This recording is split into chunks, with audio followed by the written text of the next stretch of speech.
you know that more than 150,000 Russians integrated into 113 battalions and some divisions fought in the German army against Stalin's Russia?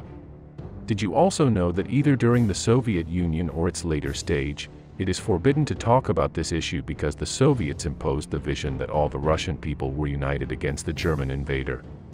In today's program we are going to analyze the history of an elite division of the Waffen SS that was composed of Ukrainian volunteers, which actively fought on the Eastern Front.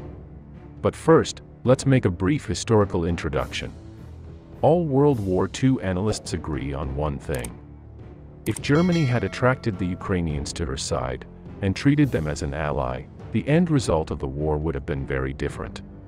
As we all know, if there was a nation that had a hard time during the first years of life of the Soviet Union, it was Ukraine, since it is estimated that in the early 30s, some 4 million Ukrainians died of hunger due to the policies of Stalin.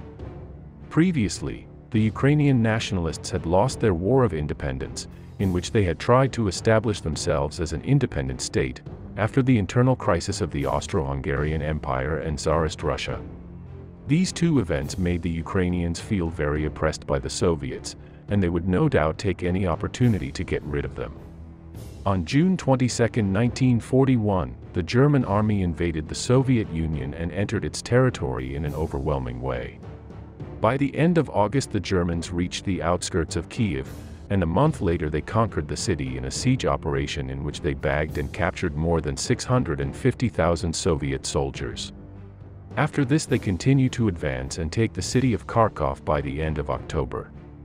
With this we have that in just a few months, practically the entire Ukraine had been taken by the Germans, and the Soviets no longer exercised any control over it.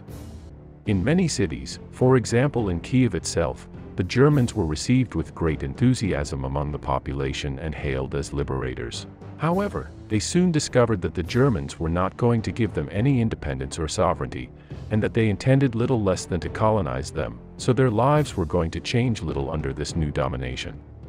Even so, there were many who bet on Germany and collaborated with them. The phases that the Germans went through to accept the participation of Ukrainians in their army were the following. In 1941 they did not accept anyone since they thought that they alone could win the war. In 1942 they received mainly the help of their European allies, among which are the Italians, Romanians or Hungarians who sent troops to the Eastern Front. By 1943, things had gotten pretty ugly for the Germans, and they had to recruit more and more men from their occupied territories in the Soviet Union. Although these troops were not used in frontline combat because the Germans did not trust them, they were assigned other tasks in the rear.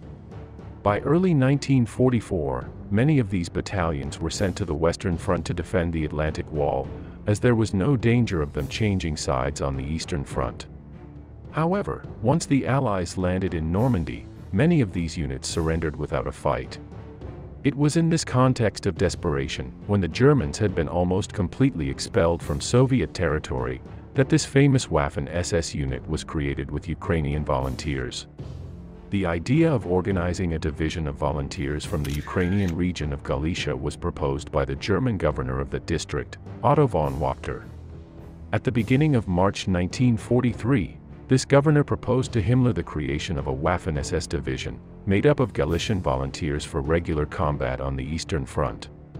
Not very sure of the idea, Himmler communicated it to Hitler on the 4th of that same month, who despite not feeling much sympathy for the Slavs, against all odds ended up accepting the project.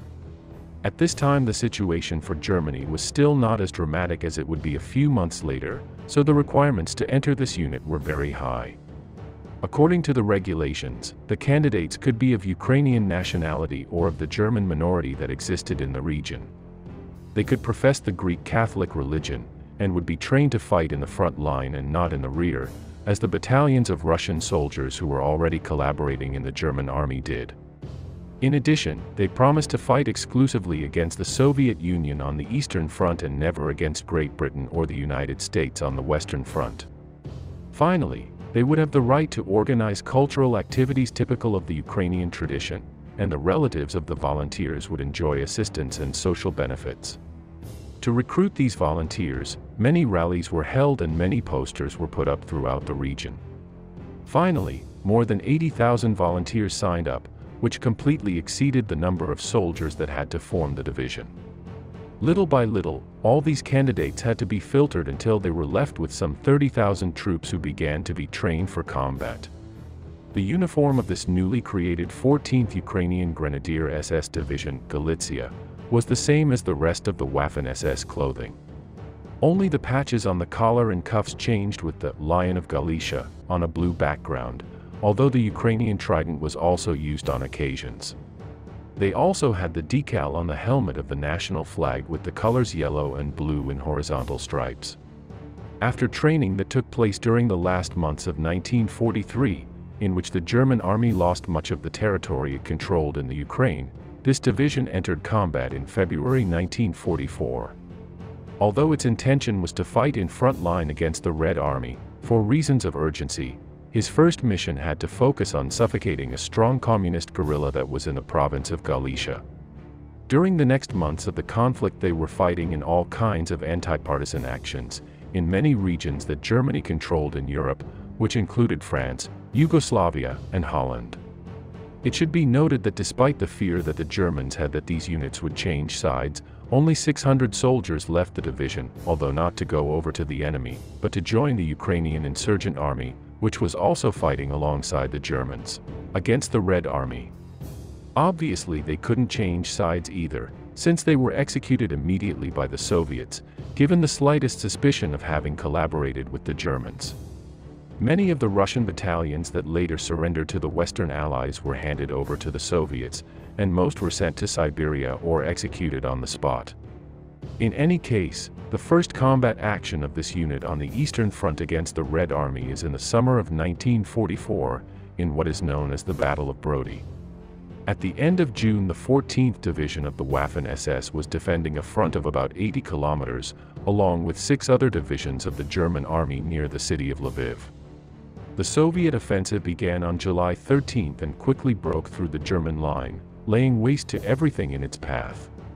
At the risk of being encircled, the Germans withdrew and the Ukrainian division could do nothing but join this retreat. Despite the heroic acts of the 14th Division in an attempt to stop the Soviet advance, on July 18 the Brody pocket was closed with the Ukrainian SS formation and other German divisions trapped inside. The Ukrainian defenders were tremendously effective, repulsing all Soviet assaults on July 19 and 20, until finally on the 21st, the Axis forces opened a very narrow corridor to evacuate the encircled troops. Little by little they were able to leave the encirclement and reach the German lines, although with terrible losses in both men and equipment. By July 22, and after having lost more than 7,000 men, the remnants of the Ukrainian division reached the city of Samber, more than 150 kilometers west of their starting line. In total there were about 4,000 totally exhausted soldiers, who needed to be sent to the rear so that the unit could recompose itself. By mid-September 1944, the division was once again fully staffed, numbering some 22,000. At the end of that month they were sent to Slovakia to deal with the national uprising against the Germans. There they were fighting and later quartered, until by the end of 1944 the Red Army arrived in the area. Thus, after heavy fighting, the Ukrainian 14th SS Division had to withdraw again in the direction of Slovenia. From there it was sent to Yugoslavia to confront Tito's communists, until it was again surprised by the Red Army that attacked the region in March 1945. Little by little the division withdrew towards the Austrian border with Slovenia, and there it was able to contain numerous Soviet attacks, being key to the German defense in the area.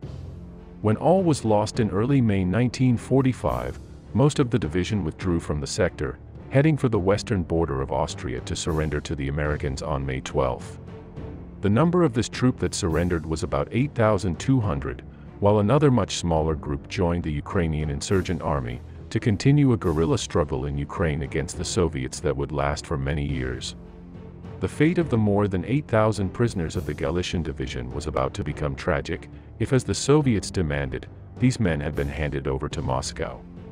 However, the British and American diplomats were very clever, considering that these soldiers were Poles and not Ukrainians, since part of the Galician region belongs to Poland. This is how, after many discussions, These men were able to save themselves from being executed at the hands of Stalin, and were able to relocate to countries such as the United States, Canada, Australia, Argentina, France, Luxembourg, or West Germany, where they began new lives. In 1991, after the fall of the Soviet Union and the independence of Ukraine, the defunct 14th SS Ukrainian Grenadier Division, Galizien, became the first Ukrainian division, all its former combatants being considered war heroes. Well, so far this program, with which I hope you have understood the meaning of this curious German division of the Waffen SS. I leave you in the description other programs on this type of unit, among which the direct one with Carlos Caballero Jurado on Live Standard, or the last one we uploaded on Das Reich. Finally, I have to tell you that we have taken the information for this program precisely from Carlos's book entitled Breaking the Chains, the Ukrainian division of the Waffen SS. Thank you all for being a part of this community, and especially the sponsors who make this possible. Subscribe and share this program if you liked it, and see you in the next one. See you soon.